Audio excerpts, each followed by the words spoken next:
The screen on my phone glowed with a photo of my granddaughter, Lily, from 3 years ago. Her two front teeth were missing, and she was holding up a lopsided birthday cake she'd helped me bake. I swiped to the next picture. It was from last Christmas. A family shot. My son, Mark, his wife, Vanessa, and the kids. They were all wearing matching pajamas, smiling. I wasn't in that picture. I hadn't been invited. I was sitting in my living room, eating a frozen dinner, watching the same Christmas special I'd watched for 20 years. The text message from Mark came through at 7:15 p.m. on a Tuesday. It was short, to the point, and it hit me like a physical blow to the chest. Mom, we need to talk. It's for the best. We need to take a break from you seeing the kids. Vanessa and I have discussed it, and we feel it's healthier for them right now. Please don't make this harder than it needs to be. I read it 3 times. My hands were trembling, but my mind was surprisingly clear. This wasn't a surprise. It was a confirmation. The signs had been there for months. The canceled visits, the excuse that Lily had a cough or Liam had a project due. The way Vanessa would stiffen every time I walked into their house, as if I were a stranger who had just wandered in off the street. The real reason, the one they weren't saying, was a conversation I'd overheard at their dining table last Thanksgiving when they thought I was in the bathroom. She just doesn't understand our lives now, Mark, Vanessa had hissed. She's stuck in the past. The house, the rules, we want a modern family, not a matriarchal dictatorship. And honestly, her money is just going to complicate things. We need to think about the kids' future. That was the crux of it. My money. I didn't have a fortune. Not in the traditional sense. I was a retired elementary school teacher. My husband, John, had died 10 years ago, leaving me a life insurance policy and the house we'd bought in 1985 for $62,000. In this market, it was now worth a ridiculous amount of money. Over the years, I'd lived modestly, invested wisely, and saved a decent nest egg. It wasn't millions, but it was a safety net, a comfortable cushion for my retirement and, as I'd always intended, a legacy for my grandchildren. Vanessa saw that money as a source of stress. Mark, my son, who used to be a quiet, kind-root boy who built birdhouses with his father, had become a man obsessed with appearances and status. They wanted the private school tuition, the renovated kitchen, the summer houses. My existence, with my simple house and my simple ways, was a reminder of a past they were trying to outrun. I didn't sleep that night. I sat in my room chair, the one John used to sit in, and I made a decision. I wasn't going to beg. I wasn't going to scream or cry. I was going to give them exactly what they wanted. A break. But I was going to do it on my terms. The next morning, I called a local lawyer, a woman named Patricia, who had handled a real estate issue for me a few years ago. She was sharp, efficient, and didn't waste time with pleasantries. I explained the situation, and by the end of the week, the paperwork was ready. I spent the weekend organizing my will, setting up specific trusts for the kids, and drafting a letter that would serve as my final statement. 2 weeks passed. I didn't call or text. The silence was deafening, but it was also a strange kind of peace. I redeemed, baked, and read old books. On a Friday afternoon, I got a call from Mark. Mom, is everything okay? You've gone quiet. His voice was laced with a patronizing concern. He was probably expecting me to have had a meltdown, to have shown up at their house, weeping. Everything is just fine, Mark, I said, my voice steady. I was just thinking about what you said. You're right. We need bound a rise. It's for the best. So, I've decided to make things easier for everyone. There was a pause. What do you mean? I've been thinking about the future, about the kids' college funds, and this house. I'm getting older, and I don't want to be a burden. So, I've set up a comprehensive plan. I've revised my will. I've also gone ahead and paid for the first 5 years of a private college fund for Lily and Liam. I've transferred the money into a trust, so you and Vanessa won't have to worry about tuition. It's all taken care of. His tone shifted instantly. It was no longer patronizing. It was eager. Mom, that's incredibly generous. You didn't have to do that. We really appreciate it. And about the house, Mark, I continued. I'm getting older. It's just too much for me to maintain. So, I've put it on the market. The realtor says it should sell quickly. I'm planning to downsize to something smaller, maybe a little condo by the lake, just like your father and I always talked about. You're selling the house?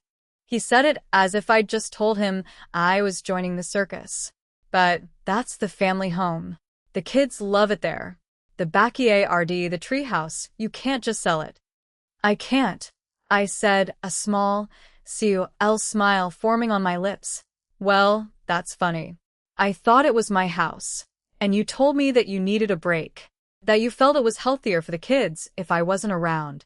If I don't have a house anymore, there's no reason for you to feel guilty about not inviting me over, is there? This removes the burden entirely. He was flustered. I could hear Vanessa in the background, her voice a sharp whisper. What? What's she saying? Mark's voice was strained. Mom, this is drastic. You can't make a decision like this out of spite. Spite? I asked. I'm thinking of you, Mark. You said you needed a break, and I'm giving you a permanent one. I'm simplifying my life, so I don't get in the way. I'll be moving far enough away so I won't be a constant imposition. You wanted a modern family, free from the old lady and her old-fashioned ways. I'm giving you that freedom. The last thing I want to be is a burden. He tried to argue a long, rambling speech about me being emotional, about family bonds, about how important it was for the kids to have their grandmother in their lives. It was a performance, and I could see right through it. He wasn't worried about losing me. He was worried about losing the assets. He was worried that if I sold the house, I'd spend all the money on the condo and a new car. He was worried that I wouldn't have a house to leave to them. My silence was a void, and that void terrified him more than any confrontation could. Okay, let's all just calm down, he said. We can talk about this. How about we all have dinner? At our house. Sunday night. We can sort this out. It was a transparent attempt to get me back under their control. I didn't say yes immediately. I just let the silence linger. We'll see, Mark, I said softly. I need to go. The realtor is coming by to take pictures. I hung up, and I knew he was reeling. He'd expected a hysterical mother, a desperate woman willing to do anything to see her grandbabies. He hadn't expected a calm, calculating woman who had just taken the one thing he thought he was entitled to, the promise of my estate, and thrown it out the window. The battle wasn't over, I knew that. But for the first time in a long time, I was holding all the cards, and the silence on the other end of the line was the sweetest sound I had heard in years. They wanted to control the narrative, the family, the inheritance. I'd just proven that the only person who controlled my life was me. Sunday came, and I had no intention of going to their house for dinner. I was up at dawn, packing boxes of John's old tools, the ones Mark had never wanted to learn how to use. I was clearing out the attic, the garage, the closets. I was preparing the house for the realtor's open house on Wednesday. At noon, my phone buzzed. A text from Vanessa. Mom, we're really looking forward to seeing you tonight. The kids have been asking about you. Please say you're coming. Mark is stressed. Let's just have a nice family dinner. The subtext was so loud it might as well have been screamed through a megaphone. The kids have been asking about you was a lie. She was using them as bait, and she knew it. I ignored the text. At 4 o'clock, Mark called. I let it go to voicemail. His message was a mixture of anger and forced pleasantry. Mom, we need to talk about the house. The condo by the lake is a terrible idea. You're going to be so isolated. We can talk about this tonight. Please don't be stubborn. We love you. He didn't love me. He loved the house. He loved the idea of a 5,000 SQA refit renovation with my money. At 6 o'clock, as the sun was setting and I was sitting on the back porch with a glass of iced tea, I saw his car pull into the driveway. It wasn't a surprise. He'd been given a script, and he was following it to the letter. He was supposed to be the concerned son, coming to rescue his irrational mother from herself. He got out of the car alone. He was wearing a polo shirt and khakis, trying to look casual, but the tension in his jaw told a different story. He walked up the porch steps, and I didn't move from my chair. "Mom," he said, his voice soft and conciliatory. "Why didn't you answer my calls? I was worried." "I was busy," I said, taking a sip of my tea, cleaning out the GA rage. It's amazing what a person accumulates over 40 years. "You have to stop this," he said, the mask slipping. "This is crazy. You can't just sell the house. It's my childhood home. It's the kids' heritage. They need to know where they come from." "They need to know where they come from," I echoed, setting the glass down. "Mark, when is the last time you actually spent an hour with me? Not a drive-by visit, not a drop-off for the kids while you go to the gym. An actual conversation. You banned me from seeing my own grandchildren via a text message, and now you're standing here, lecturing me about heritage. Vanessa," and I just thought he sta rude to say, "Stop," I said, holding up a hand. "I don't want to hear what Vanessa and you thought. I want to hear what you think. But I don't think you have an opinion of your own anymore, do you? You're just a puppet for her insecurities." That hit a nerve. His face flushed. "That's not fair. We're a team. We make decisions as a team. And it's not just Vanessa. I'm your son.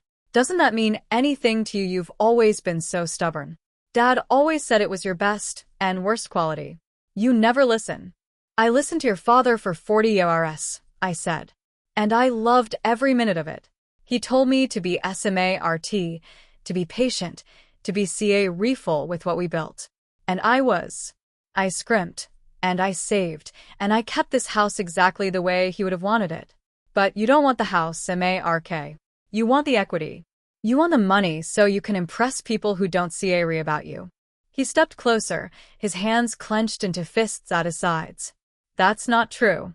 I care about my family, my kids, my wife. I want to give them a good life." "So do I said. "Which is why I'm protecting them from you." He looked at me like I had just slapped him. "What is that supposed to mean?" "It means I know about the debt, Mark, I said, my voice dropping to a whisper. "I know about the credit cards. I know about the second mortgage. I know you're drowning, and you saw me as your life raft. You didn't want your children to spend time with their grandmother. You wanted to sell my house to pay off your mistakes." His jaw dropped. The color drained from his face. He looked as if he'd seen a ghost. How do you know about that?" "It doesn't matter how," I said. "What matters is that you came here tonight to manipulate me. You're not here to save me. You're here to save yourself. You tried to cut me out of your life, and when I decided to take control of my own money, you panicked. You realize you've made a terrible mistake." The silence between us was thicker than concrete. He opened his mouth to speak, but no words came out. His phone buzzed in his pocket, a sharp, jarring sound. It was Vanessa, no doubt demanding an update. He pulled it out, looked at the screen, and then shoved it back in his pocket without answering. "Mom," he finally said, his voice barely audible. "Please, don't do this. Just don't sell the house. Please. We can work this out. I'll bring the kids over next weekend. We'll spend the whole day here. I promise." I shook my head slowly. "You can't promise me anything, Mark. You already gave me your word when you said, 'Until death do us part' to Vanessa, and I see how that's turning out. You gave me your word as a son, and you broke it. You gave me your word as a father, and you used your children as weapons against me. Do you really think a promise about next weekend means anything to me?" He was trembling now. The controlled, condescending son was gone, replaced by a frightened little boy. He looked at me, his eyes pleading, and for a split second, I saw a flicker of the child I used to rock to sleep. But that flicker was quickly extinguished by the cold reality of what he had done. "If you sell this house," he said, his voice cracking, "they're dead to me. You're dead to the kids. You'll never see them again. You'll die alone, in some tiny condo, with no one to visit you. Is that what you want?" I stood up, slowly, deliberately. I walked to the door and held it open. My heart was pounding, but my voice was as steady as a rock. "This is my house, Mark, I said. "And you are no longer welcome in it. You made your choice when you sent that text. You wanted a break. I'm giving you a permanent one. Now get off my porch, and don't come back until you've Leah reneged how to be a son again. He sta read at me, frozen, his mouth agape. He had come here expecting to deliver a final ultimatum, to force my hand. Instead, I had shown him the door. He had threatened to cut me off from my grandchildren, and I had called his bluff. In that moment, standing in the doorway of my home, I realized he had no power over me at all. The inheritance, the house, the family legacy, it was all mine to control, and he had just lost every single card he was holding. He took a step back, then another. He tripped on the porch step, catching himself just before he fell. He didn't say another word. He just turned, walked his car, and drove away. I closed the door, locked it, and leaned against it. My hands were shaking, and my eyes were stinging with unshed tears. But I didn't cry. I had just won a battle I didn't even know I was fighting, and I felt stronger than I had in years. I walked to the kitchen and poured myself a glass of wine. My phone buzzed again. This time, it was a text from Vanessa. "You've just made the biggest mistake of your life." I smiled, took a sip of my wine, and turned my phone off.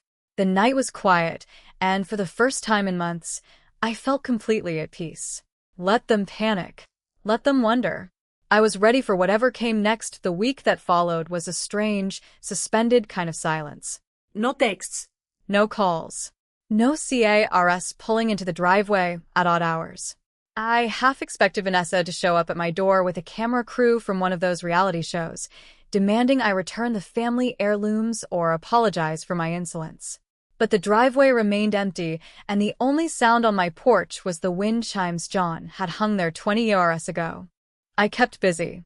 The realtor, a cheerful woman named Brenda who smelled like lavender and talked a mile a minute, came by to photograph the house.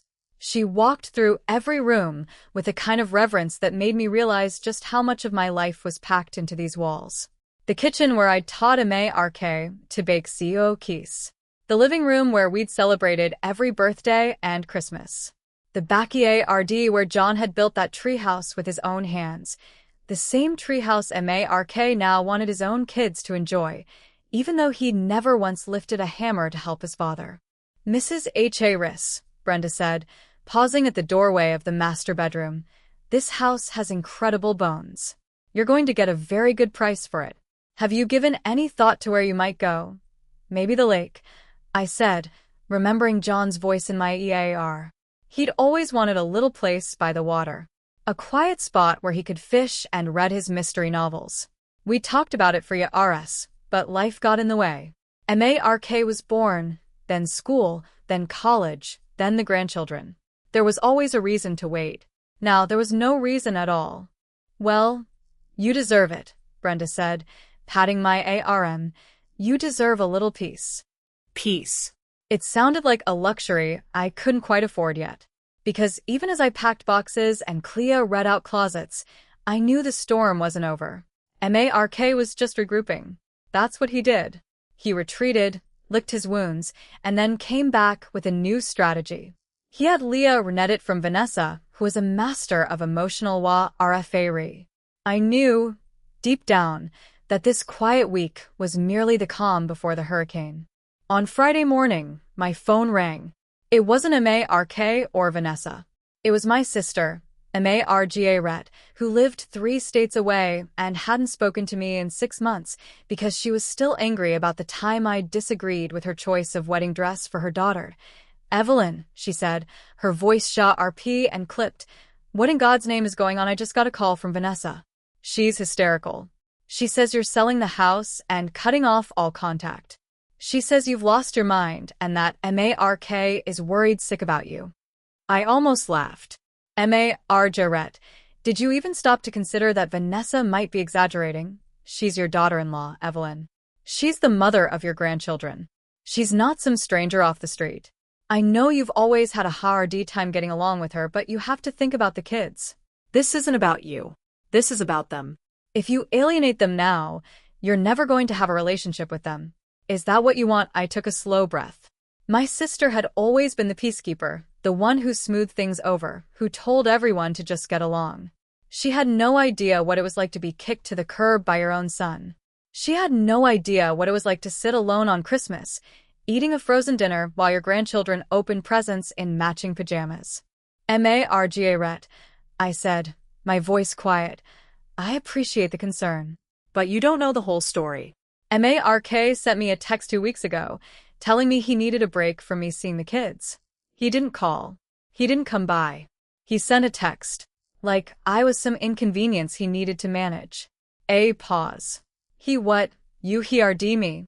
And then, when I decided to take control of my own life, my own house, my own money, my own future, he showed up on my porch, threatening to cut me off permanently if I didn't do what he wanted.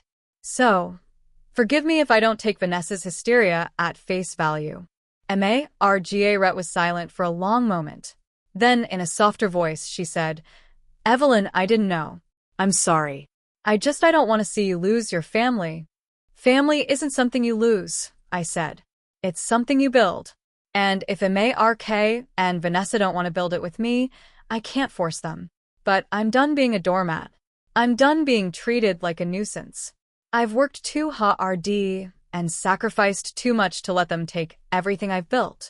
Margaret sighed. What are you going to do? I'm going to sell the house, I said.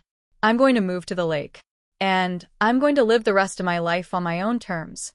If Mark wants to be part of it, he knows where to find me. But I'm not chasing him anymore. I'm not begging for scraps of attention. That's very independent of you, Margaret said, a note of grudging admiration in her voice. But what about the kids, Lily and Liam? Are you really going to walk away from them? I felt a sharp pain in my chest at the thought. The kids. My sweet, bright grandchildren. It wasn't their fault that their parents had turned into strangers. But I also knew that I couldn't buy their love, not with college funds or trust funds. If they didn't see me because their parents were too selfish to let them, then nothing I did would change that. I love them, I said. I will always love them. And I'll be here, waiting, when they're old enough to decide for themselves. But I refuse to be held hostage by them. That's not love. That's manipulation. Margaret didn't have a response to that. She mumbled something about calling me next week and hung up. I stood in my kitchen, ring at the phone, and realized that the line had been drawn. Not just between me and Mark and Vanessa, but between me and the rest of my family. They were going to take sides. They always did. And I had to be ready for whatever came next.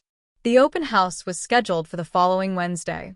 I spent the weekend scrubbing every inch of the house, polishing the floors, and arranging fresh flowers on the dining room table. It was like preparing for a funeral, except the thing being buried was my past. I found old photo albums in the attic, pages of memories I'd almost forgotten. Mark's first steps. His first day of school. His graduation from college. His wedding, when he'd looked at me with such pride, such joy, as if I were the most important woman in his world. That Mark was gone now, replaced by a man who couldn't even look me in the eye without checking his phone. On Tuesday evening, as the sun was setting and I was watering the garden, a car pulled into the driveway. It wasn't Mark's car. It was a bright red sedan, flashy and loud, and my heart sank when I saw who was inside. Vanessa. Alone. She stepped out of the car, smoothed down her designer dress, and walked up the path with the determination of a soldier marching into battle. She was wearing sunglasses, even though the sun was already down, and her heels clicked against the pavement with sharp, staccato rhythm. Evelyn, she said, stopping at the bottom of the porch steps. We need to talk.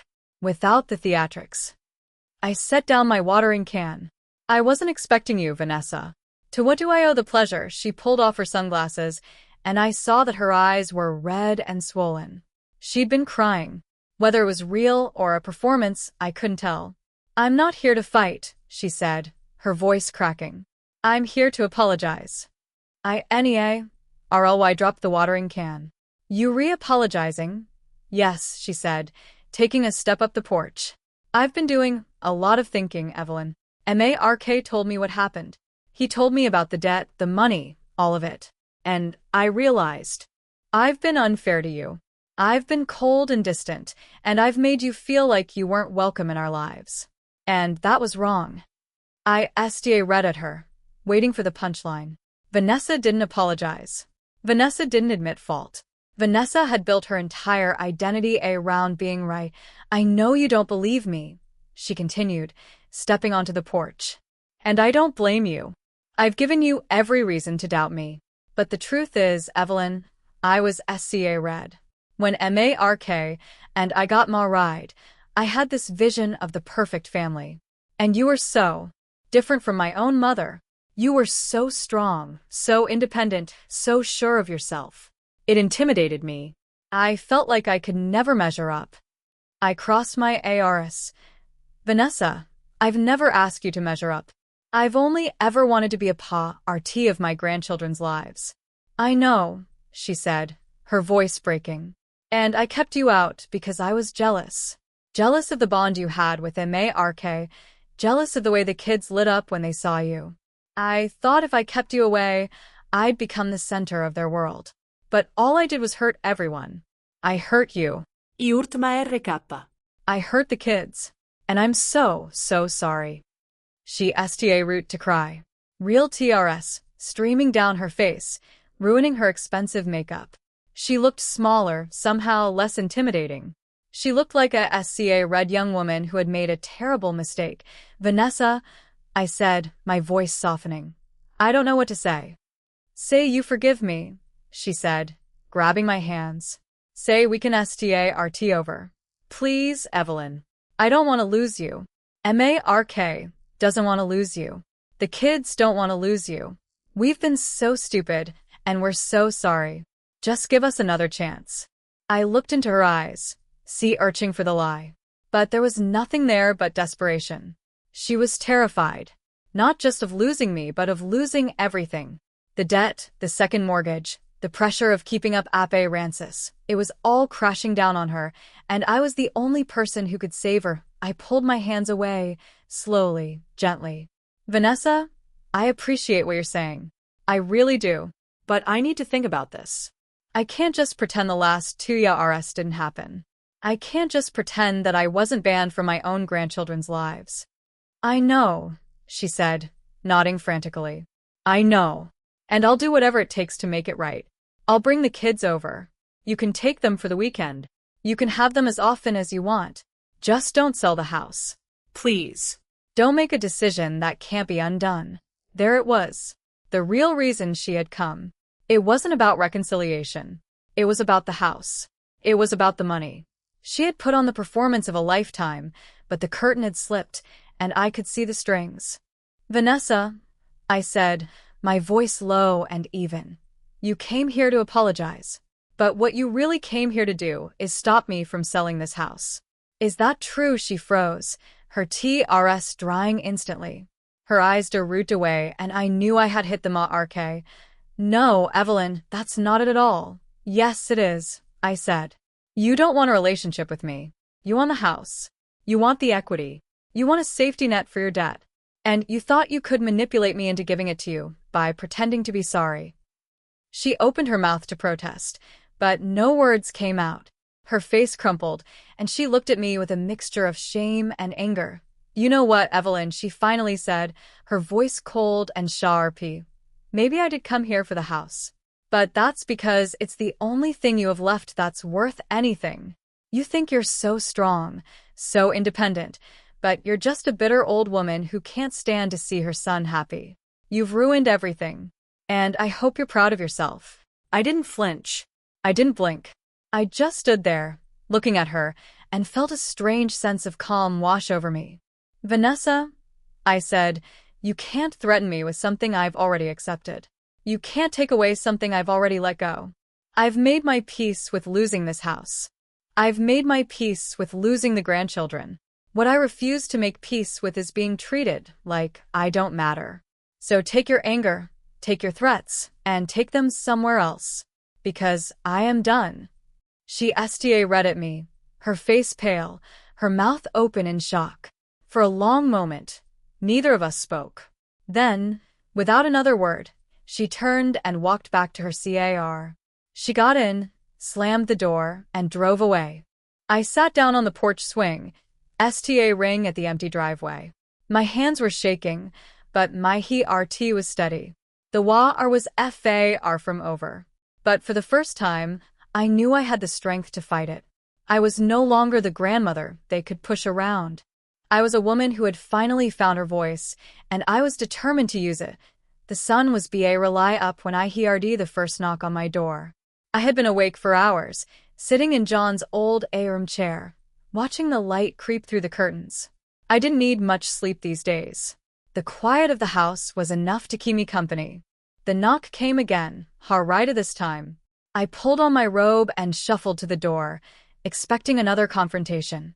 Vanessa had made her final stand last night. Mark had already played his hand. I was ready for whatever new tactic they had set up. That I opened the door, and my breath caught in my throat. It wasn't Mark. It wasn't Vanessa. It was Lily. My granddaughter was standing on my porch, clutching a stuffed bunny that I'd given her for her 4th birthday. She was 9 years old now, with her father's eyes and her mother's sharp chin. She was wearing a rumpled sweatshirt and jeans that were too short for her. Her hair was tangled, and there were dark circles under her eyes. "Grandma," she whispered. "Can I stay with you?" I froze. Behind her, on the street, a car was idling. I recognized it, a beat-up sedan that belonged to the neighbors 3 doors down. The engine was running, and in the driver's seat, I saw the outline of a woman I didn't recognize. She waved at me, then pulled away, leaving Lily standing on my porch like a lost puppy. "Lily," I said, my voice cracking. "What happened? Are you okay? Is your mom or dad?" "They don't know I'm here," she said quickly. "I heard them fighting last night. About you. About the house." They were screaming, "Grandma." Daddy was crying. Mommy was throwing things. I got SCA red, so I packed a bag, and I snuck out this morning. I walked to Mrs. Peterson's house, and she drove me here. Please don't send me back. Please. My heart shattered into 1,000 pieces. I knelt down and pulled her into my arms, holding her tight against my chest. She was shaking, her small body trembling with a fear that no child should ever feel. "Of course you can stay," I said, my voice thick with TRS. "Of course, sweetheart. You're always welcome here. Always." I led her inside and sat her down at the kitchen table. I made her a cup of hot chocolate, the same way I used to when she was little, with extra marshmallows and a sprinkle of cinnamon on top. She wrapped her hands around the mug and took a sip, her eyes still wide and uncertain. "They're getting divorced, aren't they?" she said, her voice small. "Mommy and Daddy." That's what they were fighting about. Mommy said she can't live like this anymore. She said Daddy is weak and she ma ride the wrong man. She said she should have listened to her mother. I felt a cold knot form in my stomach. Vanessa's mother had never approved of Mark. She thought he was beneath her daughter, that he didn't have enough money or ambition. And now, it seemed, she was being proven right. "Lily, your parents love each other," I said, even though I wasn't sure I believed it. "They're just going through a difficult time right now. But that doesn't mean they don't love you." "You know that, right?" Lily shook her head. "Daddy loves me. But Mommy, she doesn't even look at me anymore. She's always on her phone. Always talking to Grandma Patricia. And Liam, he just hides in his room and plays video games. No one talks to me, Grandma. No one cares." I reached across the table and took her hand. "I care, sweetheart. I've always read. And I'm so sorry that I haven't been there for you. I should have fought harder to see you. I should have." "It's not your fault," Lily said. "It's Mommy's fault. She's the one who kept us away. She said you were a bad influence, that you were going to turn us against her." "But that's not true, is it, Grandma? You wouldn't do that." "No," I said, my voice firm. "I would never do that. I love your mother, even when she makes it hard. I love your father. I love you and Liam. That's the only thing I've ever wanted, to love my family and be part of their lives." Lily sta root to cry. Soft, hiccuping sobs that broke my heart. I moved to her side of the table and wrapped my arms around her, letting her cry into my shoulder. We sat like that for a long time, the kitchen clock ticking steadily in the background. When she finally pulled away, she looked at me with a determination I hadn't seen before. "I don't want to go back," she said. "I want to stay with you, Grandma. I don't see what Mommy says. I want to stay here forever." I knew I couldn't let that happen. As much as I wanted to keep her safe, as much as I wanted to protect her from the chaos of her parents' mariage, I knew I couldn't just take her. That would be kidnapping, and it would only make things worse. But I also knew that sending her back to that house, to that violence and anger, was the last thing I wanted to do. "Lily," I said gently, "you can't stay here." Not yet. "But I promise you I'm going to fix this. I'm going to talk to your parents, and we're going to figure out a way to make things better. For you and for Liam." "Do you promise?" she asked, her eyes sea-urching mine. "I promise."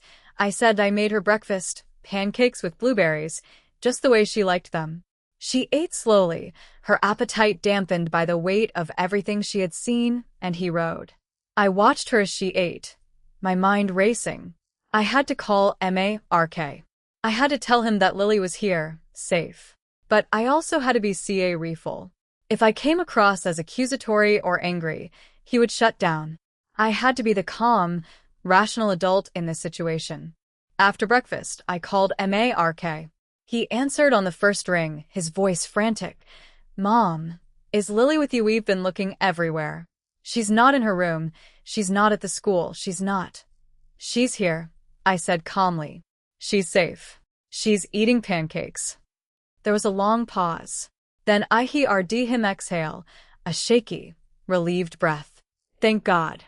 Oh, thank God. Mom, I'm so sorry. I'm so sorry for everything.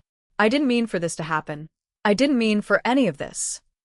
"Mark," I said, keeping my voice steady. "We need to talk. Not about the house.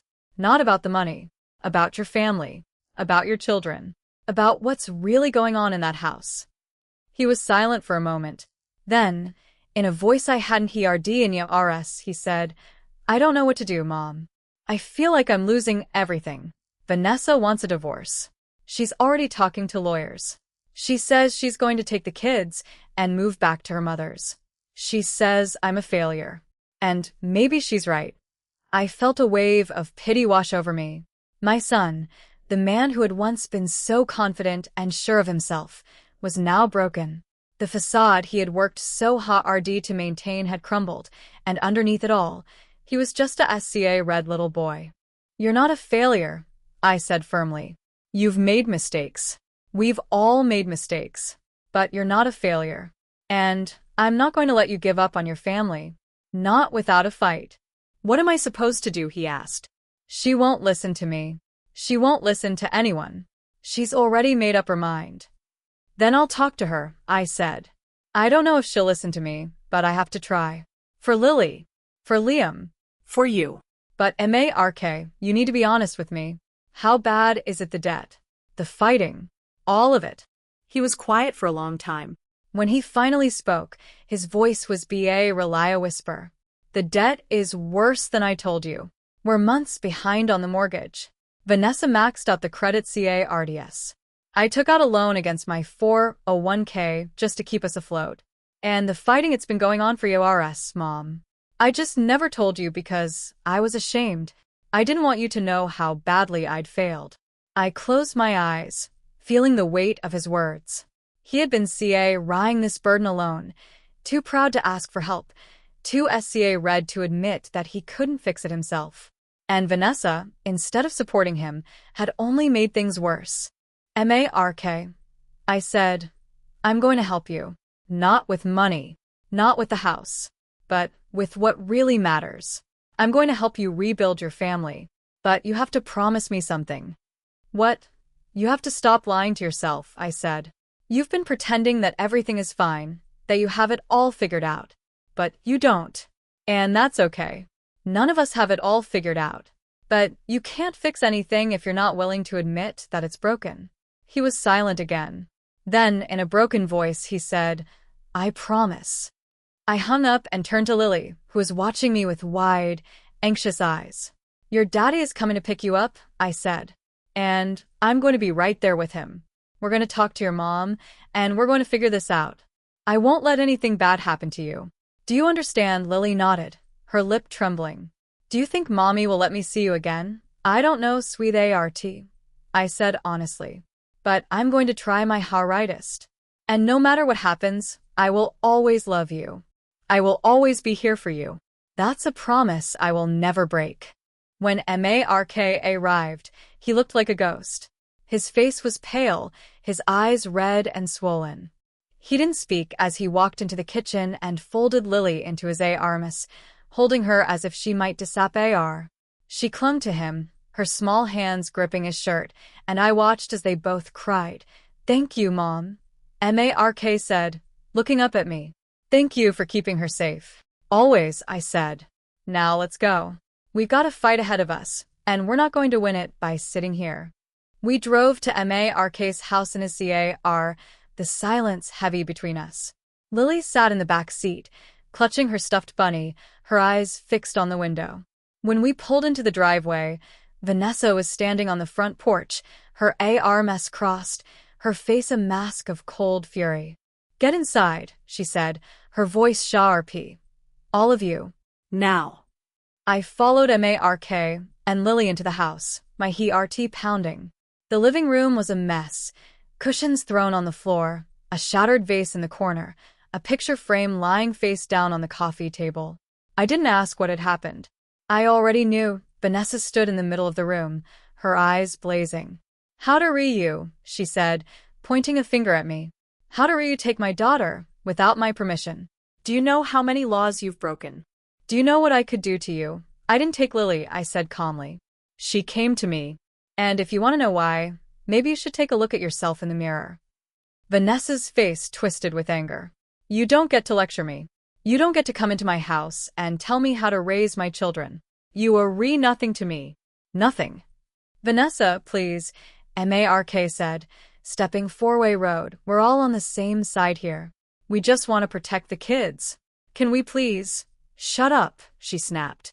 "You're the reason this is happening. If you had been a better husband, a better provider, none of this would have happened. We could have had a perfect life. But you—" "Enough," I said, my voice cutting through the chaos like a blade. Everyone froze. Vanessa read at me, her mouth open, her anger momentarily forgotten. "Vanessa," I said, "I'm not here to fight you. I'm here to help you. But I can't do that if you keep pushing everyone away. You're angry. I get it. But your anger is destroying your family. It's destroying your children. And if you don't stop, you're going to lose everything." She read at me, her eyes filling with tears. For a moment, the mask slipped, and I saw the frightened woman underneath. The woman who was terrified of losing control, of being seen as weak, of failing at the one thing she'd always wanted to be, a perfect wife and mother. "I don't know how to fix this," she whispered.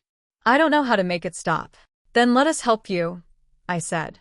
"We're your family, and that's what families do. They help each other. But you have to let us in. You have to stop pushing us away." Vanessa broke down.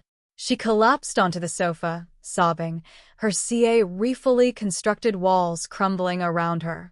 Mark sat down beside her, taking her hand, and for the first time in months, I saw a flicker of something that looked like hope. I stood in the doorway, watching them, and realized that the battle was far from over.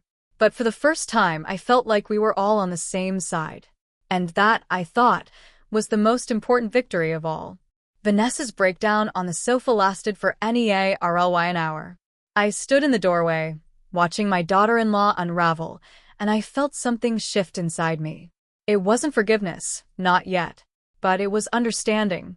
She was a woman who had built her entire identity around control, and now that control was slipping through her fingers like sand.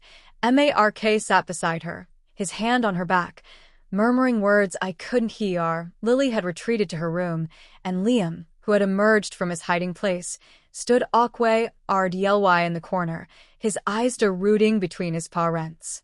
He was 12 years old, tall for his age, with his father's quiet intensity and his mother's sharp intelligence. He didn't say a word. He just watched, his jaw tight, his hands shoved deep into his pockets. Liam, I said softly, why don't you come sit with me? He hesitated, then walked over and sat down on the arm of the chair where I was perched. He didn't look at me. He read at the floor, his shoulders hunched. It's my fault, he said quietly. I heard them fighting. I didn't do anything. I just stayed in my room. Maybe if I had said something.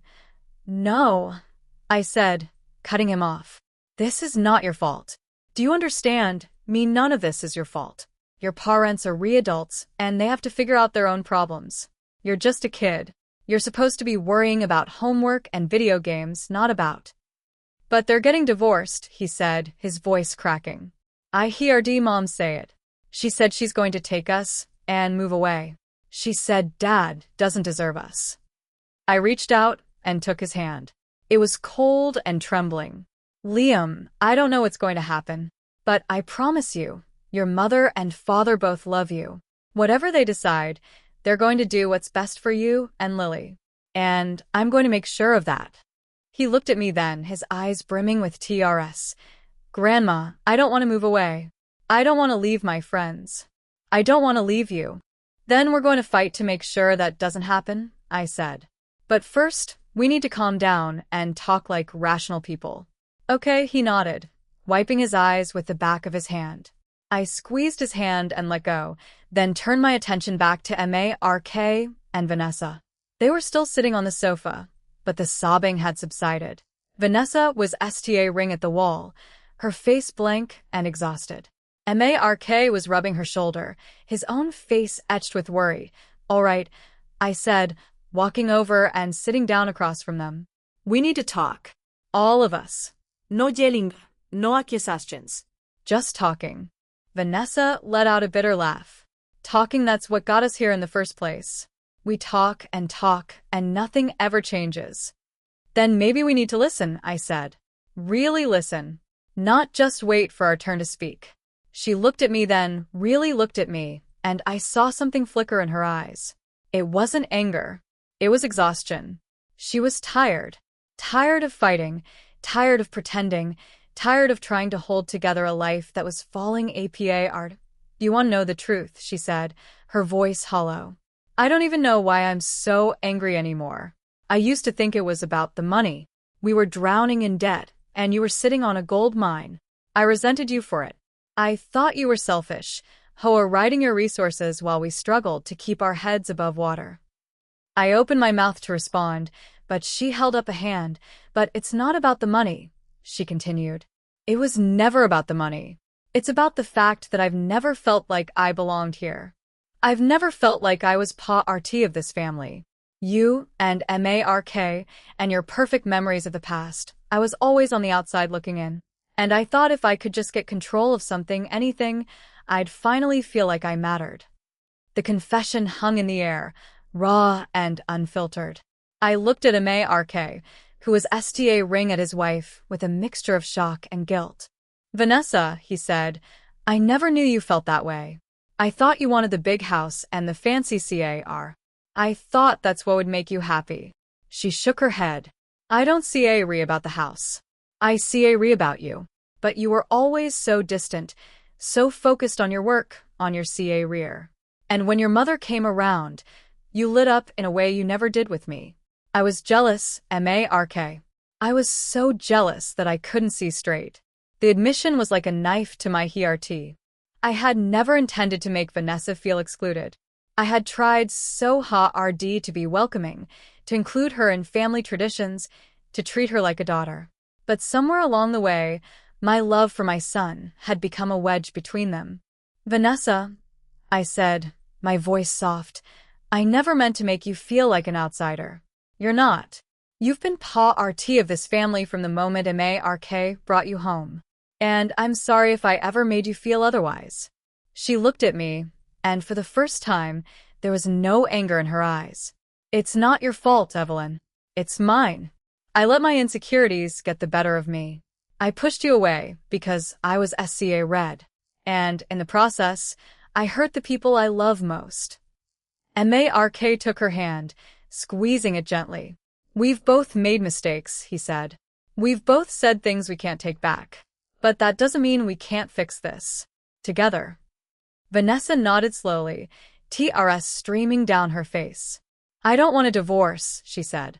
I never wanted a divorce. I wanted to feel like I mattered. You do matter, Mark said, pulling her into an embrace. You matter more than anything. And I'm sorry I ever made you feel like you didn't. I watched them hold each other, and I felt a glimmer of hope. But I also knew that words were just words. It would take more than a single conversation to repair the damage that had been done. The road ahead was long, and it was paved with hard choices and hard conversations. Mark, I said, Vanessa, I'm going to say something, and I need you to hear me out. I don't want to sell the house. I never really wanted to. I was angry and hurt, and I thought it was the only way to protect myself. But that was a mistake. This house is more than just bricks and mortar. It's where we built our lives. It's where your children have made their memories. And I'm not going to let a few months of fighting undo 40 years of love. Vanessa looked up at me, her eyes wide. You're not selling the house. No, I said. I'm not. But I'm also not going to be a doormat. If we're going to move 4-way RD, we're going to do it as a family. That means honest conversations, hard work, and a commitment to putting each other first. Are you both willing to do that? Mark nodded immediately. Vanessa hesitated, then nodded as well. I need something from both of you. I continued. I need you to let me back into the kids' lives. Not as an afterthought. Not as a last resort. As their grandmother. As someone who loves them and wants to be part of their world. Can you do that? Vanessa swallowed hard. Yes, she said. I promise. I looked at Mark. And can you promise me that you'll stop hiding from the hard conversations, that you'll talk to your wife? Really talk to her, and not just bury your head in the sand. Yes, Mom, he said. I promise. I let out a slow breath, the tension in my shoulders finally easing. It wasn't a perfect solution. There was still so much work to be done. But it was a start. And sometimes, that's all you needed. The next few weeks were a whirlwind of activity.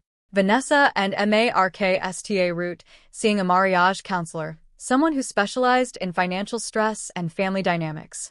It wasn't easy. There were setbacks, arguments, nights when I thought everything was going to fall apart again. But slowly, painfully, they sta route to rebuild their relationship.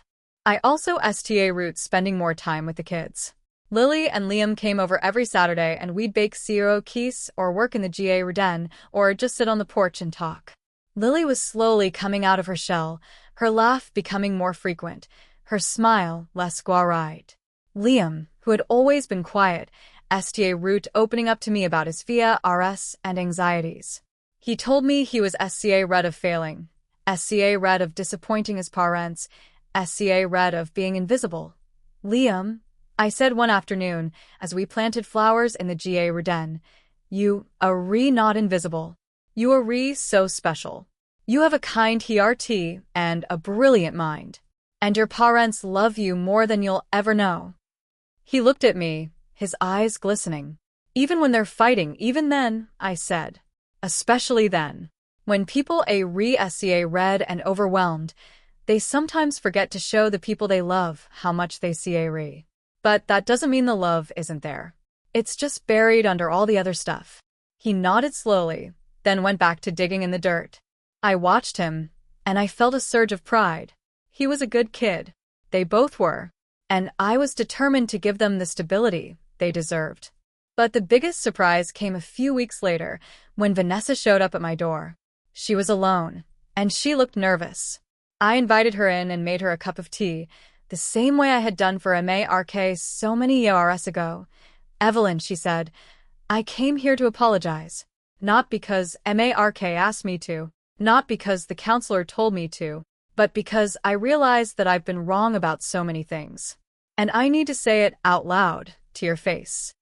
I sat down across from her, my hands wrapped around my own mug. I'm listening. She took a deep breath. I was wrong to keep you from the kids. I was wrong to treat you like an enemy. I was wrong to let my pride and my fear get in the way of having a real relationship with you. You've never been anything but kind to me, and I repaid you with cruelty. I'm so sorry, Evelyn. I'm so sorry. I felt TRS sting my eyes. Vanessa, I forgive you. I forgave you a long time ago. I just needed to see that you meant it. I do, she said. I mean it with all my heart, and I want to try again. Not just for Mark. Not just for the kids. For us. I want to have a real relationship with you. The kind I should have had all along. I reached across the table and took her hand. I'd like that, I said. I'd like that very much. We talked for hours that day. Not about the past, but about the future. About the kids' school, about holidays, about all the things that had been pushed aside in the chaos of the last few years. By the time she left, I felt like I had gotten my daughter-in-law back. Not the Vanessa who had been consumed by anger and resentment, but the woman I had first met all those years ago, the woman who had made my son happy. That night, as I sat in John's armchair, I looked out at the garden and thought about everything that had happened. The road had been long and painful, but we had made it. Not perfectly, not without scars, but we had made it. And in the end, that was all that mattered. The following week, we had our first family dinner in Nearlyar, and Mark. Vanessa helped, and the kids set the table. I brought my famous apple pie, the one John had always loved. We sat around the table, laughing and talking, and for the first time in a long time, it felt like home. Grandma, Lily said, holding up her fork, this is the best pie I've ever had. I smiled, feeling what RMTH spread through my chest. Thank you, sweet ART. But it's not the pie that matters. It's the people you share it with. Vanessa reached across the table and squeezed my hand. Thank you, Evelyn, she said softly. For everything. I nodded, my eyes misting over. We're family, I said. That's what we do. We stick together. And as the evening wore on, surrounded by the noise and chaos of my family, I realized that this was what I had been fighting for all along. Not the house. Not the money. Not even the inheritance. Just this. A table full of people I loved, sharing a meal, sharing their lives. That was the legacy I had always wanted to leave. And I had finally found it. The peace we had found was fragile, like a spider's web glistening with morning dew. One wrong move, one hot RSH word, and it could shatter into 1,000 pieces. I knew that. Mark knew that. And I suspected Vanessa knew it too. 3 months had passed since that first family dinner. The counseling sessions were still ongoing, but the progress was visible. Mark had stopped retreating into his shell. Vanessa had stopped lashing out. They were learning to talk to each other. Really talk, without the venom that had poisoned their marriage for so long. But the debt was still there. It loomed over everything, a dark cloud that refused to dissipate. Mark had been honest with me about the numbers, and they were worse than I had imagined. The second mortgage, the maxed-out credit cards, the loan against his 401k, it added up to nearly $100,000 Rs.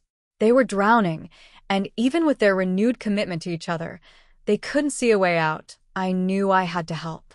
Not with a handout, not with a blank check, but with something more meaningful.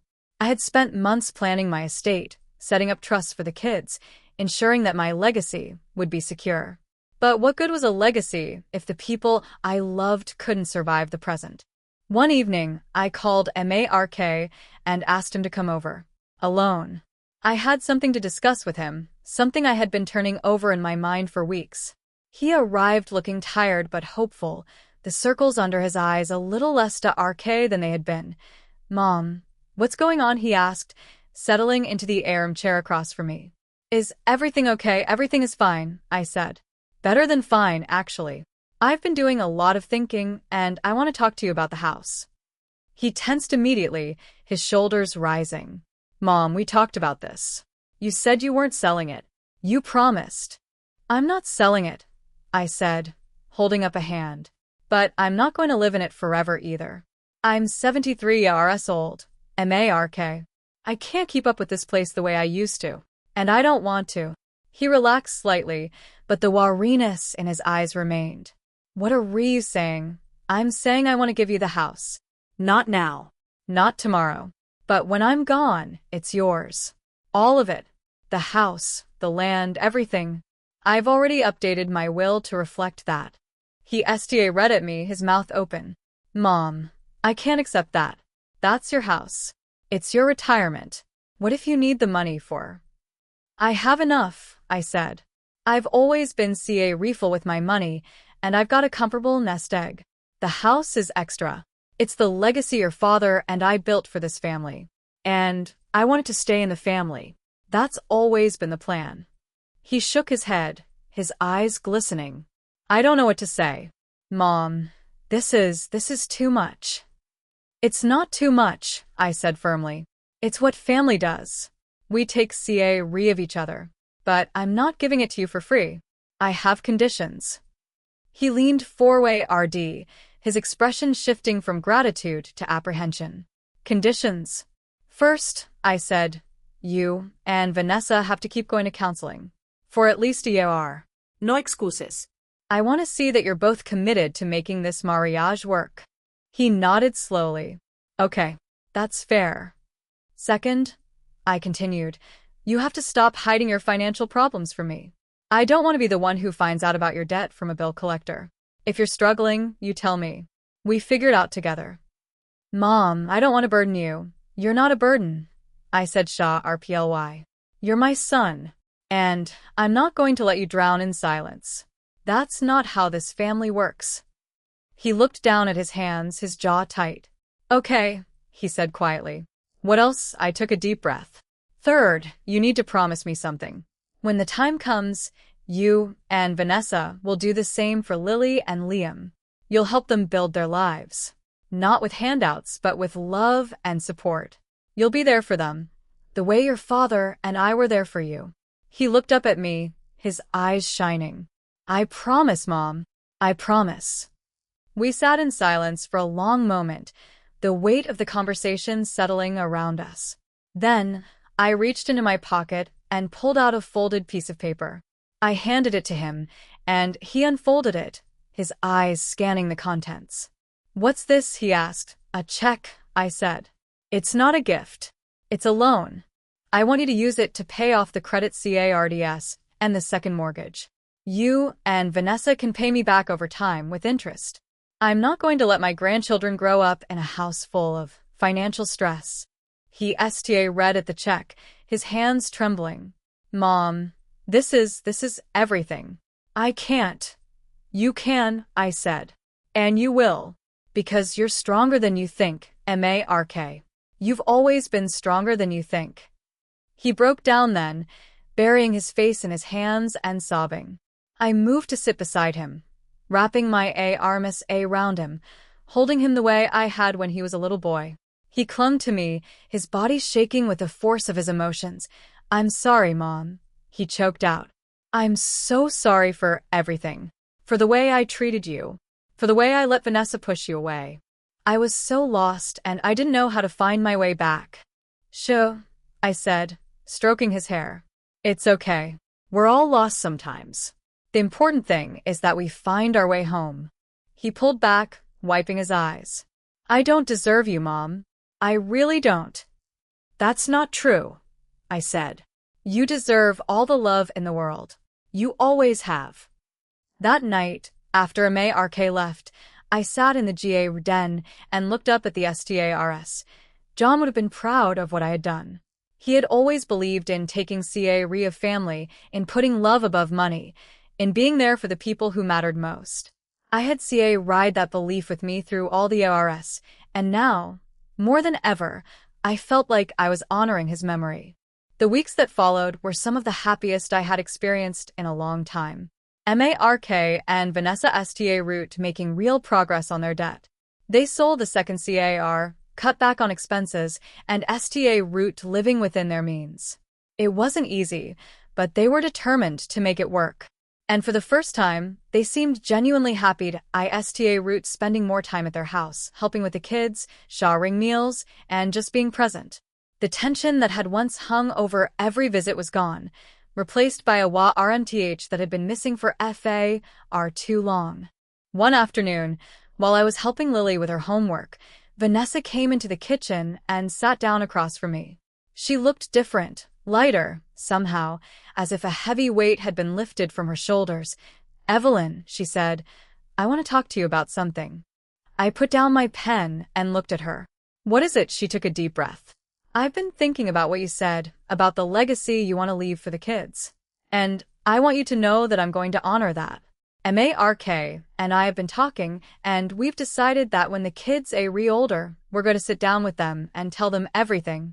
About the money, about the house, about the struggles we went through. We want them to understand that family is about more than just money." I felt TRS prick my eyes. "That means a lot to me, Vanessa. More than you know." She reached across the table and took my hand. "I know I haven't always been the best daughter-in-law, but I want to be better. I want to be the kind of mother you were to Mark, strong, loving, and always there." "You already are," I said. "You just didn't know it." She smiled, and for the first time, it reached her eyes. "Thank you, Evelyn, for everything." The next month, I decided to take a trip. It had been years since I had gone anywhere, and the lake house John and I had always talked about was still a dream waiting to be realized. I packed a small bag, rented a car, and drove 5 hours north to a little town nestled on the shores of a crystal clear lake. The realtor showed me a small cottage with a wrap-around porch and a view of the water. It was modest, nothing like the sprawling house I had lived in for 40 years, but it was perfect. I could already imagine myself sitting on the porch, reading a book, watching the sun set over the lake. I put in an offer that same day. The deal closed within a month, and I sta route making plans to move. Mark and Vanessa offered to help, and the kids were thrilled at the prospect of spending summers at Grandma's lake house. On the day I moved out of the old house, I stood in the empty living room and said goodbye to 40 years of memories. The echo of laughter, the smell of Christmas dinners, the RMTH of family gatherings, they were all still there, imprinted on the walls. But I was ready to let them go, to make room for new memories in a new place. Mark helped me load the last boxes into the truck. As he closed the door, he turned to me and said, "You sure about this? Mom, you're really leaving?" I looked at him, this man who had once been a little boy with scraped knees and a gap-toothed smile. He had grown into a good man, a man who had stumbled and fallen, but had found his way back. And I was so proud of him. "I'm sure," I said. "This house isn't a home anymore. It's just a building. The home is wherever my family is. And right now, my family is waiting for me at the lake." He pulled me into a hug, holding me tight. "I love you, Mom. I don't tell you that enough." "I love you too, Mark," I said. "Now let's go. We've got a new chapter to write." The drive to the lake was long, but it felt like the start of something new. The sun was shining, the windows were down, and for the first time in a long time, I felt like I was exactly where I was supposed to be.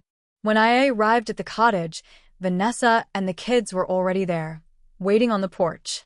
They had decorated the front door with a homemade banner that read, "Welcome home, Grandma," and Lily was holding a bouquet of wildflowers she had picked from the field next door. "You made it!" Lily shrieked, running to embrace me. "Grandma, we've been waiting forever. Can we go swimming?" "Swimming," I laughed. "Sweet ART. The water's freezing." "That's what wetsuits are for," Liam said, grinning. I looked at them, these children who had been through so much, and I felt my heart swell. They were resilient, these kids.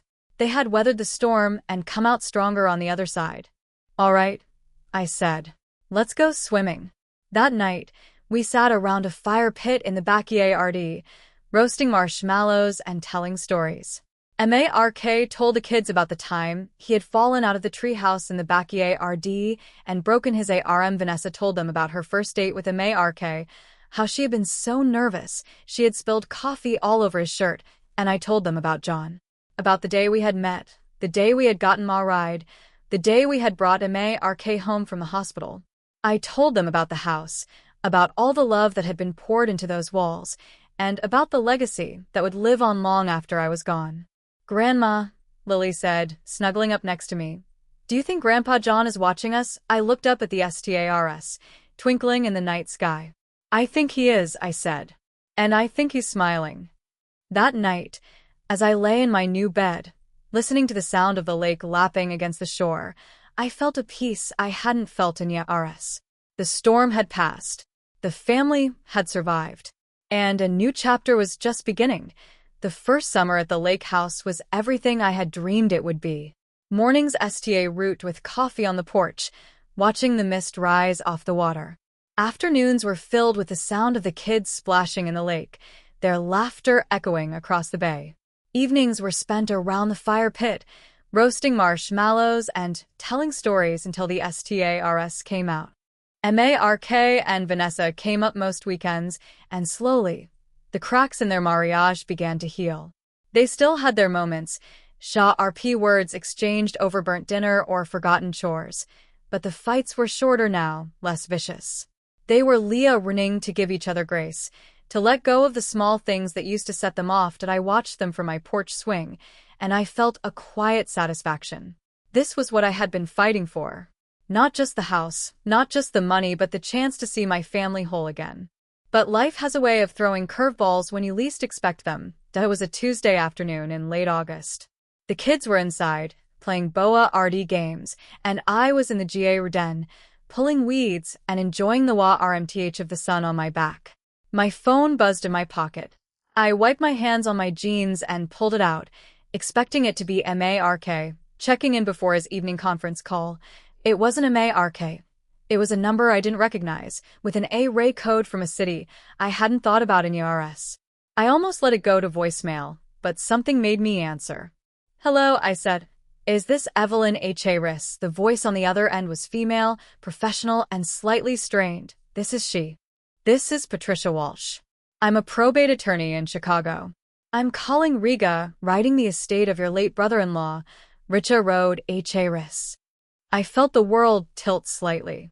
Richa Road, John's younger brother. The one who had moved to Chicago in the 70s and never looked back. We had stayed in touch for a while, exchanging Christmas cards and the occasional phone call, but after John died, Richa Road had drifted away. I hadn't spoken to him in years. I hadn't even known he was sick. Richa Road passed away 3 weeks ago, Patricia continued. He left a will, and you were renamed as a prima re beneficiary. I need to speak with you about the details. Would you be available to come to Chicago in the next few weeks? I gripped the phone tighter. A beneficiary, I don't understand. Richa Road and I weren't close. Why would he leave me anything? I believe he felt a sense of obligation. Patricia said ruefully. He never married, never had children. You and your late husband were the only family he had left. His estate is substantial and merece a ris. I think it would be best if we discuss this in person. I agreed to make the trip, my mind reeling. John had always spoken fondly of Richa Road, but they had grown apart over the years. Richa Road had chosen a different path, a successful career in finance, a life of bachelorhood and travel. He had never seemed interested in family, in the kind of quiet domesticity that John and I had built, and now, apparently, he had left me something that I didn't tell Mark or Vanessa about the call. Not yet. I needed to understand what was happening before I brought them into it. So I made my travel arrangements quietly, telling them I had some business to take care of in the city. They didn't ask many questions, which was a relief. I wasn't ready to explain. The trip to Chicago felt surreal. I hadn't been back in years, and the city had changed so much that I recognized it. Patricia's office was in a sleek high-rise downtown, a far cry from the small-town law firm I was used to. She was a RP woman, efficient and no-nonsense, the kind of lawyer who didn't waste time on pleasantries. She laid the documents out on her desk and walked me through them. Richa RD's estate is valued at approximately $3.7 million, she said. The assets include a condo in the Gold Coast, a portfolio of stocks and bonds, and a vacation property in the Florida Keys. He left the bulk of it to you, Mrs. Harris. I read at her, unable to process the number. 3.7 million, that can't be right. Richa Road wasn't. He was a very successful investor, Patricia said. He lived modestly and invested wisely. His net worth was considerable, and he wanted you to have it. I leaned back in my chair, my mind spinning. $3.7 million Rs. It was more money than I had ever imagined having. More than enough to pay off Mark and Vanessa's debt, to set up college funds for the kids, to ensure that my family would never struggle again. But even as the thought crossed my mind, a warning bell went off in my head. Money had caused so many problems already. It had driven a wedge between me and my family, had turned Mark and Vanessa into people I recognized. How would they react when they found out about this? Would it heal the wounds? Or would it open new ones? There's something else, Patricia said, interrupting my thoughts. Richa Road left a letter for you. He asked that I deliver it personally. She handed me an envelope, yellowed with age. My name was written across the front in Richa R.D.'s neat, C.A. refill handwriting. I opened it with trembling fingers and began to read. D.A.R. Evelyn, if you're reading this, I'm gone. I'm sorry it took me so long to reach out. I've thought about you and John many times over the ARS, and I've always regretted letting us drift apart. The truth is, I was jealous. Jealous of what you and John had. You built a life together, a family, a home. I spent my life chasing money and success, and I ended up alone. It was only when I got sick that I realized how empty it all was. That I know we weren't close, but I've been watching you from a distance. I saw what happened with Mark and Vanessa. I saw how they treated you, how they tried to take what you had built. And I saw how you handled it. You stood your ground. You didn't let them break you. You were stronger than I ever was. I'm leaving you my money because I trust you to do something meaningful with it. Not to buy things. Not to show off. But to take care of the people you love. To make sure that the next generation has a better start than we did. You were always the best part of this family, Evelyn. Don't ever forget that. With love, Richa R.D. I read the letter 3 times, tears streaming down my face. Richa Road had reached out from beyond the grave, offering me a gift I hadn't known I needed. Not the money, but the words, the acknowledgement, the love I had thought was lost forever. Mrs. Harris, Patricia said gently. Are you all right? I nodded, wiping my eyes. Fine. I need some time to process this. The drive back to the lake house was a blur. I turned Richa R.D.'s words over in my mind, thinking about what he had said. He had left me the money because he trusted me to do something meaningful with it. Not to Hoa R.D. it. Not to let it tr my family apart. But to use it wisely, to build something that would last. And I knew then what I had to do. When I got home, I sat down at the kitchen table and made a list. Not of things I wanted to buy, but of things I wanted to accomplish. Paying off Mark and Vanessa's debt. Setting up trusts for the kids. Making sure that the lake house would be a place for the family to gather for generations to come. And setting aside a small portion for myself, enough to travel, to see the places John and I had always dreamed of visiting. But I also made another decision. I wasn't going to tell Mark and Vanessa about the money right away. I wanted to see how they were going to handle their finances, how they were going to grow as a couple before I brought Richa R.D.'s fortune into the equation. I didn't want them to rely on the inheritance. I wanted them to learn how to stand on their own. The next weekend, Mark and Vanessa came up for a visit. I had dinner, and as we sat around the table, I watched them interact. They were different now, kinder to each other, more patient. There was a rmth between them that had been missing for years. Mom, Mark said, you've been quiet tonight. Is something on your mind? I smiled. Just thinking about how lucky I am. To have this house, to have all of you here. It's more than I ever could have asked for. Vanessa reached across the table and squeezed my hand. We're the lucky ones, Evelyn. You've given us so much. More than we deserve. You deserve everything, I said firmly. And I'm going to make sure you get it. They looked at me curiously, but I didn't explain. Not yet. There would be time for that later. For now, I was content to sit with my family, to soak in the rmth of their presence, and to feel the quiet satisfaction of a woman who had fought for her family and won. That night, after everyone had gone to bed, I walked out to the porch, and looked up at the stars. The lake was calm, the water reflecting the moonlight like a silver mirror. "Thank you," Richa rode. I whispered into the night. "Thank you for trusting me. I won't let you down." The wind picked up, rustling the leaves of the oak tree by the porch.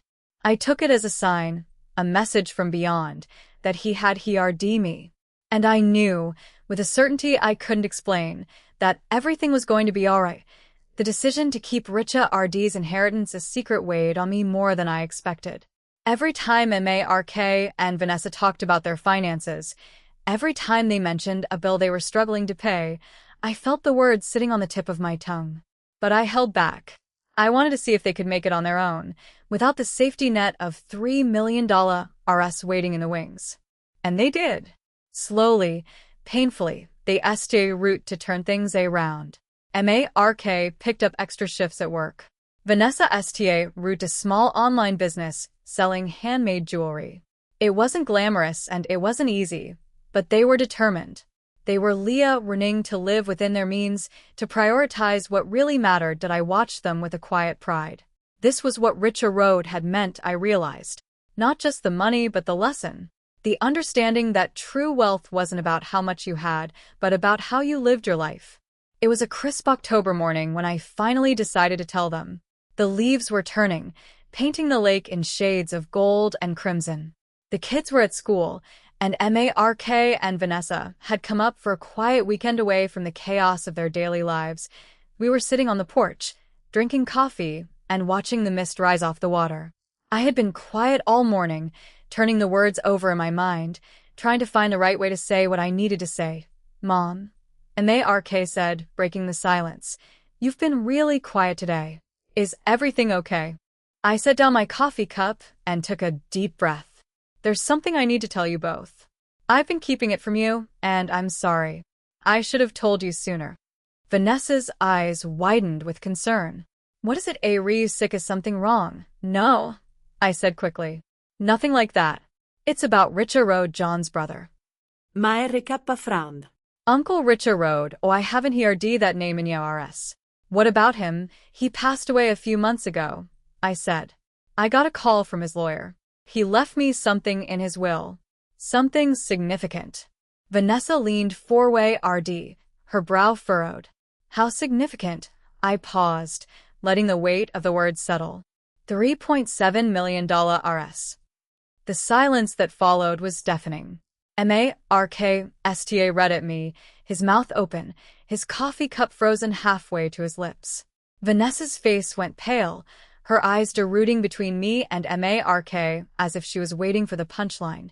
$3.7 million, Mark finally said, his voice rely above a whisper. "Mom, that's a fortune." "I know," I said.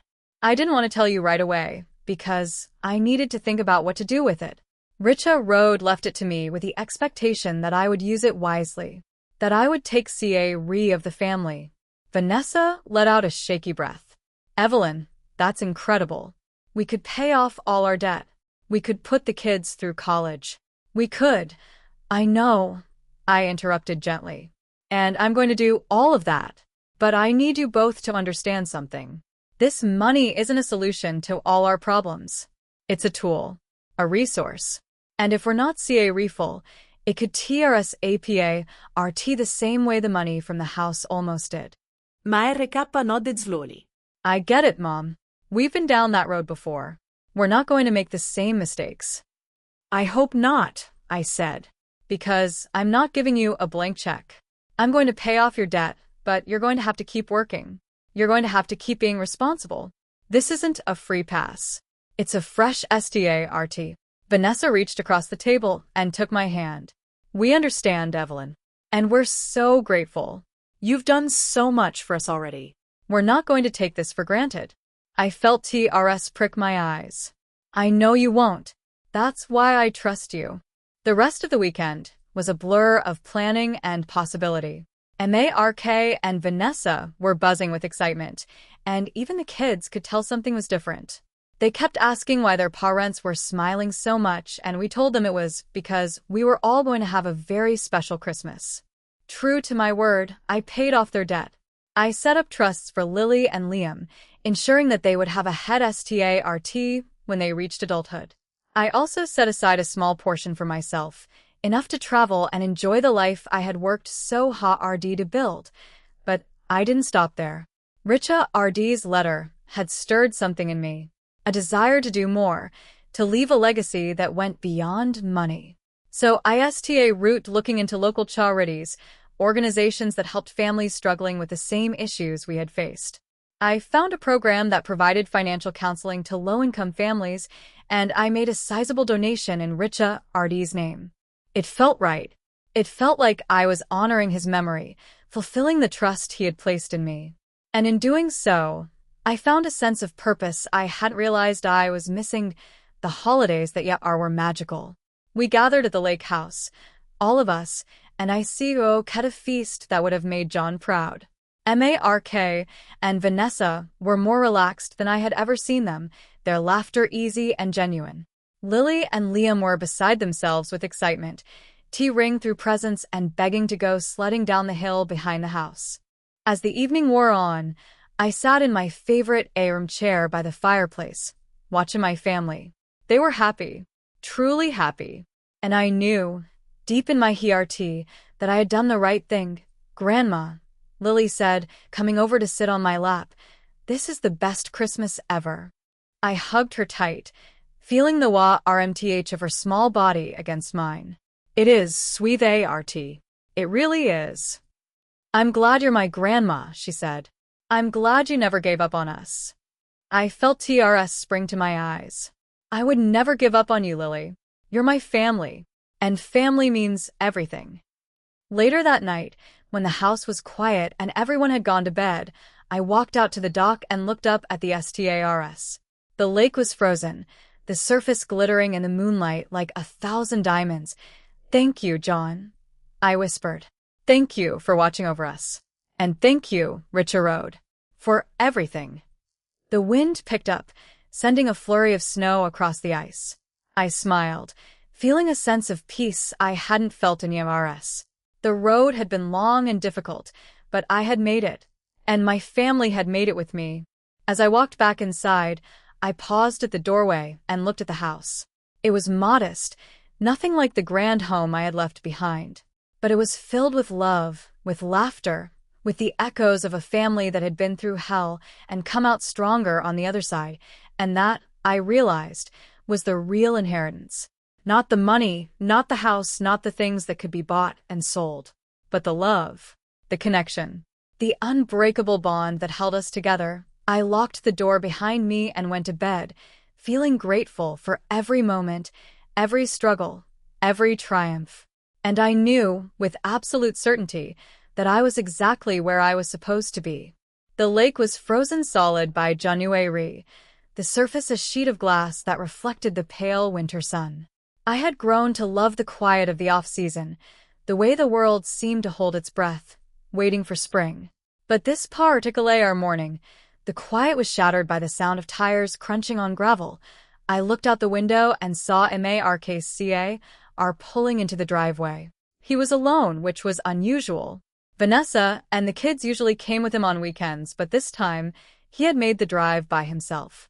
I met him at the door, my heart racing with a familiar, our anxiety. "Mark, what's wrong? Is everyone okay?" He held up his hands, a smile spreading across his face. "Everyone's fine, Mom. Better than fine, actually. I just needed to talk to you. Alone." I stepped aside and let him in. He shrugged off his coat and hung it by the door, then followed me into the kitchen. I poured him a cup of coffee, and we sat down at the table. "Mom," he said, "I've been doing a lot of thinking. About everything. About the past few years, about the money, about what we've been through. And I realized something." I waited, my coffee cup warming my hands. "I realized that I've been so focused on what I didn't have that I forgot to appreciate what I did have," he said. "I was so worried about money, about keeping up with everyone else, that I lost sight of what really matters. And I want to change that." "Mark, you've already changed," I said. "I've seen it. You and Vanessa have worked so hard." "I know," he interrupted gently. "And I'm proud of what we've done. But there's something else I need to tell you. Something I've been thinking about for a long time. He reached into his jacket pocket and pulled out an envelope. It was thick, the kind that held official documents. He slid it across the table. Tawa Ardimi. What's this? I asked. Open it, he said, and I unfolded the envelope and pulled out the papers inside. They were legal documents, but I didn't recognize the language. It took me a moment to realize what I was reading. It was a deed. A deed to the old house. The house I had lived in for 40 years. The house I had packed up and left behind. Mark, I said, my voice trembling. What is this? I bought it back, he said. With the money you gave us. I bought the house, Mom. It's yours again. I mean, it's actually yours. I had it deeded to you. I read at him, my mind reeling. You bought the house, but why? I didn't want. I know you didn't, he said. But I did. I bought it because that house is where we belong. It's where I grew up. It's where Dad taught me how to fish and where you taught me how to bake cereal keys. It's where Lily and Liam took their first steps. And I couldn't stand the thought of it belonging to anyone else. Tears were streaming down my face now. Mark, that's so much money. You should have used that for. I used it for the right thing, he said. I used it to bring us back together. Vanessa and I talked about it and she agreed. We don't need a big house or fancy things. We need a home. And the only home that's ever mattered to me is the one you and Dad built. I couldn't speak. The words were trapped in my throat, choked by emotion. I reached across the table and took his hand, squeezing it tightly. But the lake house, I said finally. What about the lake house? It's yours too, he said. If you want it. But I thought maybe you might want to come back. Not to live, but to visit. To be there for birthdays and holidays. To watch the kids grow up in the same house I did. I looked at him, this man who had caused me so much pain and had brought me so much joy. He had been lost, but he had found his way back. He had made mistakes, but he had learned from them. And now he was giving me the greatest gift of all. Yes, I said, my voice breaking. Yes, I'd like that very much. We sat in silence for a long moment, holding hands across the table. Outside, the wind picked up, rattling the windows, but inside, I felt a warmth I hadn't felt in years. There's one more thing, Mark said, pulling a smaller envelope from his pocket. This came in the mail yesterday. It's addressed to you. I took the envelope and opened it. Inside was a letter, handwritten in a refull, elegant script. I recognized the handwriting immediately. It was from Richa Road. But that was impossible. Richa Road was dead. I read the first line, and my heart stopped. Evelyn, I hope this letter finds you well. I've been thinking about you a lot lately. I'm writing this from a hospital bed in Switzerland. I was diagnosed with a rare form of cancer last year, and the doctors are giving me 6 months to live. I'm not afraid of dying. I'm just afraid of leaving without saying goodbye. I looked up at Mark, my hands trembling. This letter is dated 8 months ago, I said. Before Richa Road died. But how? Keep reading, Mark said. I looked back down at the letter. I've spent my whole life running from the things that SCA read me. I ran from family. I ran from commitment. I ran from the people who loved me. And now, at the end, I realize I was running from myself. That I've left you my money, Evelyn. I know you'll use it wisely. But I want you to do something else for me. I want you to forgive me. For the distance, for the silence, for all the years I wasted. I want you to know that you were always in my heart, even when I wasn't in yours. And I want you to tell Mark and the kids about me. Tell them I wasn't a monster. Tell them I was just a man who has SCA read of being loved. Tell them I'm sorry. I finished the letter, tears streaming down my face. I looked up at Mark, who was watching me with a tenderness I hadn't seen in years. Mom, he said, I never knew him, but I feel like I know him now. Through you. I nodded, wiping my eyes. He was a good man, Mark. He just didn't know how to show it. We sat together, mother and son, sharing a moment of quiet understanding. The letter had opened a door I hadn't known was closed, and I felt a sense of closure I hadn't realized I needed. Mom, Mark said finally, there's something else I want to tell you. Something I've never said before. What is it? I asked. He took a deep breath. I'm sorry. For everything. For the way I treated you. For the way I let Vanessa push you away. For all the pain I caused. I know I've said it before, but I need you to know that I mean it. I'm so sorry, Mom. And I love you. I reached across the table and pulled him into a hug, holding him as tightly as I had when he was a little boy. I know you're sorry, I whispered. And I forgive you. I've always forgiven you. Because you're my son, and I will always love you. We stayed like that for a long time, wrapped in each other's arms. And in that moment, all the hurt and anger and resentment melted away, leaving behind only the love that had been there all along. That spring, I moved back to the old house. Not to live permanently, I still loved the lake house, but to be there for the family. Mark and Vanessa had decided to move back in, and the kids were overjoyed at the thought of having Grandma just down the hall. The first night back, I stood in the kitchen, the same kitchen where I had taught Mark to bake CEO keys, and I looked out at the Bacquier Road. The treehouse was still there, weathered but standing strong. The jardin was overgrown, but I could see it in my mind's eye, bursting with flowers and vegetables and love. Mark came up behind me and put his hand on my shoulder. Welcome home, Mom. I turned and looked at him, this man who had been through so much and had come out the other side. He was my son, my family, my legacy. Thank you, Mark, I said. Thank you for bringing me home. He smiled, and for a moment he looked just like his father. Always, he said. Always. That night, I sat in John's room chair, looking out at the stars. The house was quiet, but it was a peaceful quiet, the kind that comes with knowing you're exactly where you're supposed to be. I thought about Richa Road and the letter he had written. I thought about Mark and the journey he had taken.